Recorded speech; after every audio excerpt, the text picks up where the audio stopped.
কেউ কারো রিজিকে ভাগ বসায় না, কেউ না। আমরা অনেকে মনে করি যে আমি ওকে দিলাম, ওকে খাওয়াইলাম, আমি বোধহয় খাওয়াইলাম। না, সে আপনারটা খায় নাই, সে তার রিজিকই খেয়েছে। আমাদের ঘরে আমাদের বন্ধু বান্ধব আসে অনেক সময়, আমাদের ঘরে অনেক সময় অতিথি আসে, তাদেরকে আমরা আপ্যায়ন করি, তাদেরকে খাওয়াই। আসলে সে আমারটা খায় না, সে কারটা খায়? তার নিজেরটাই খায়। বিষ্ণু ইসলাম এটা খুব সুন্দর করে বলেছেন। ওনার কাজিন চাচাতো ভাই আব্দুল্লাহ ইবনে আব্বাসকে একদিন অনেক নাসিহা করছিলেন। করতে করতে এক পর্যায়ে তিনি বললেন, ওয়ালাম, ইবনে আব্বাসকে বলছেন, ওয়ালাম আন্না মা আসাবাকা লাম ইয়াকুন লিইখতিআক ওয়া মা আখতাআকা লাম ইয়াকুন লিইউসিবাক। আব্দুল্লাহ, জেনে রেখো, যেটা তুমি পাওয়ার এটা তুমি কোনোদিন হারাবা না। যেটা তোমার হওয়ার কথা ছিল ওইটা তুমি কোনোদিন মিস করবা না। আর যেটা তুমি পাওয়ার কথা না, গোটা বিশ্বের সব শক্তিকে হাতের মুঠোয় আনলেও সেটার দেখা তুমি পাবে না, পাবে না।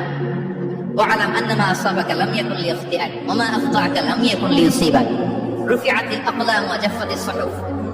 আব্দুল্লাহ, রিজিক নিয়ে চিন্তিত হয়ো না, রিজিক নিয়ে পেরেশান হয়ো না। প্লে ইউর রোল, রিজিক ইজ ফিক্সড। যেটা তুমি পাওয়ার তুমিই পাবা, যেটা তুমি পাওয়ার কথা না চেষ্টা করেও সেটা তোমার কাছে আসবে না।